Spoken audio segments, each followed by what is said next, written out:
ಒಂದು ಯಾವುದೇ ಶಾಸನ ಸಭೆಯಲ್ಲಿ ಯಾವುದೇ ಬಿಲ್ಗಳು ನಿಯಮಗಳು ಮಾಡಬೇಕಾದ್ರೆ ಅದು ಜನಪರವಾಗಿರಬೇಕು ಮತ್ತು ಅದರಿಂದ ರಾಜ್ಯದ ಜನರ ಹಿತ ಕಾಪಾಡಬೇಕು ಅಂತ ಇರಬೇಕು. ಈ ಬಿಲ್ನಲ್ಲಿ ರಾಜ್ಯದ ಜನರ ಹಿತನೂ ಇಲ್ಲ. ಬಿಲ್ಲಲ್ಲಿ ಮಾತಾಡ್ತದೆ.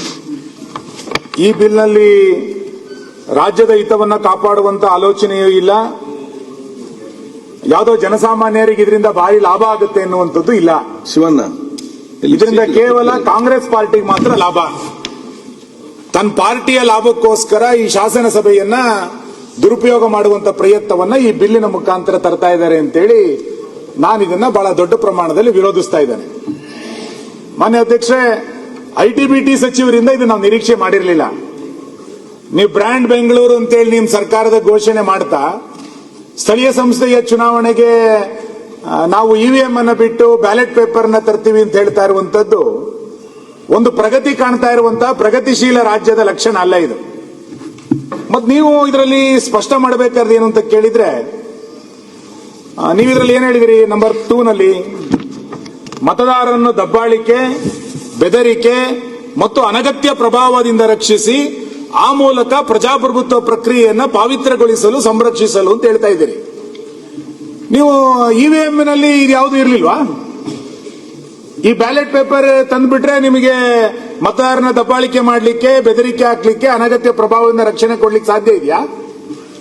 ಇಂದಿನ ಚುನಾವಣೆಗಳು, ಇನ್ನೊಂದು 20 ವರ್ಷದ ಹಿಂದಿನ ಚುನಾವಣೆಗಳು ಗ್ರಾಮೀಣ ಪ್ರದೇಶದಲ್ಲಿ ಹೇಗೆ ನಡೀತಿತ್ತು ಅಂತ ಗೊತ್ತಿದೆ.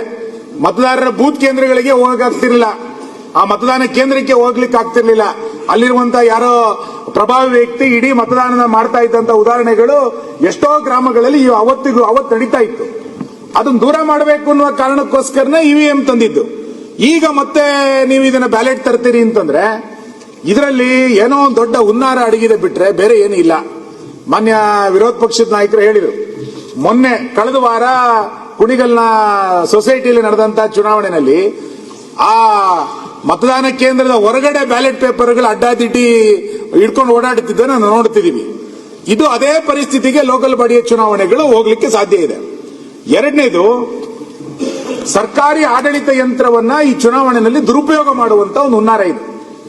ನಿಮ್ಮದೇ ಪೊಲೀಸ್ ಅಧಿಕಾರಿಗಳು, ನಿಮ್ಮದೇ ತಹಸೀಲ್ದಾರರು, ನಿಮ್ಮದೇ ಕೇಂದ್ರ ಇವೆಲ್ಲವನ್ನು ಇರುವಂತ ಸಂದರ್ಭದಲ್ಲಿ ಸ್ಥಳೀಯ ಸಂಸ್ಥೆಯ ಚುನಾವಣೆ ಈ ಬ್ಯಾಲೆಟ್ ಪೇಪರ್ ಮಾಡೋದ್ರ ಮುಖಾಂತರ ನಿಮ್ಮ ಸರ್ಕಾರದ ಆಡಳಿತ ಯಂತ್ರವನ್ನ ಉಪಯೋಗಿಸಿಕೊಂಡು ಇದನ್ನ ವೋಟ್ ಬ್ಯಾಂಕ್ ಕ್ಯಾಪ್ಚರ್ ಮಾಡುವಂತ ಒಂದು ಹುನ್ನಾರವನ್ನ ನೀವು ಮಾಡ್ತಾ ಇದ್ದೀರಿ. ನಿಮ್ ಸರ್ಕಾರ ಇದೆ, ಬಹುಮತ ಇದೆ ಅನ್ನುವ ಕಾರಣಕ್ಕೋಸ್ಕರ ವಿರೋಧ ಪಕ್ಷದ ಕಾರ್ಯಕರ್ತರನ್ನ ಹೆಂಗ್ ನಡೆಸ್ಕೋತಾ ಇದ್ದೀರಿ ಅಂತ ಗೊತ್ತಿದೆ. ಅದು ಚರ್ಚೆಗೆ ಬರಲ್ಲ ನಾನು. ಇದು ಕೂಡ ಅದೇ ರೀತಿ ದುರುಪಯೋಗ ಮಾಡಿಕೊಂಡು ಒಂದು ರಿಗ್ಗಿಂಗ್ ಮಾಡುವಂತ ಒಂದು ಹುನ್ನಾರವನ್ನ ಈ ಸರ್ಕಾರ ಮಾಡ್ಲಿಕ್ಕೆ ಹೊರಟಿರುವಂತದ್ದು ಸರಿಯಲ್ಲ.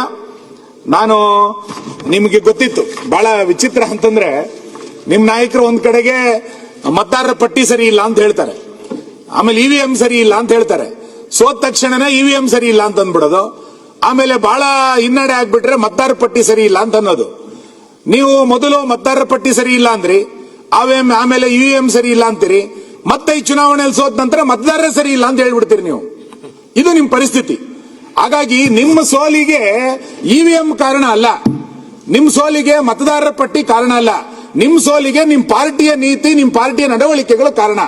ಹಾಗಾಗಿ ಇನ್ನೇನೋ ಚುನಾವಣೆಯಲ್ಲಿ ಸೋತಿದೀವಿ ಮತ್ತದಕ್ಕೆ ಗೆಲ್ಲಬೇಕು ಅನ್ನುವ ಕಾರಣಕ್ಕೆ ಇನ್ಯಾವುದೋ ಹೊಸ ಪ್ರಯೋಗಗಳನ್ನು ಮಾಡಬೇಡಿ. ನಾನು ಮಾನ್ಯ ಸಚಿವರಿಗೆ ಕೇಳ್ತೇನೆ, ನೀವು ಮತದಾರನ ದಬ್ಬಾಳಿಕೆಯಿಂದ, ಬೆದರಿಕೆಯಿಂದ, ಅನಗತ್ಯ ಪ್ರಭಾವದಿಂದ ಹೊರಗೆ ತರ್ತೀರಿ ಅಂದ್ರೆ ಹೆಂಗ್ ತರ್ತೀರಿ? ಇದ್ರಲ್ಲಿ ಹೇಳಿ ನೋಡಿ.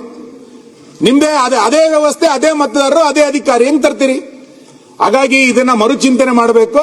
ಯಾವುದೇ ಕಾರಣಕ್ಕೂ ಈ ಶಾಸನ ಸಭೆ ಇದಕ್ಕೆ ಒಪ್ಪಿಗೆ ಕೊಡ್ಲಿಕ್ಕೆ ಆಗಲ್ಲ ಅನ್ನೋಂಥದ್ದನ್ನ ನಾನು ನಿಮ್ಮ ಮೂಲಕ ಸ್ಪಷ್ಟಪಡಿಸ್ತಾ ಇದ್ದೇನೆ.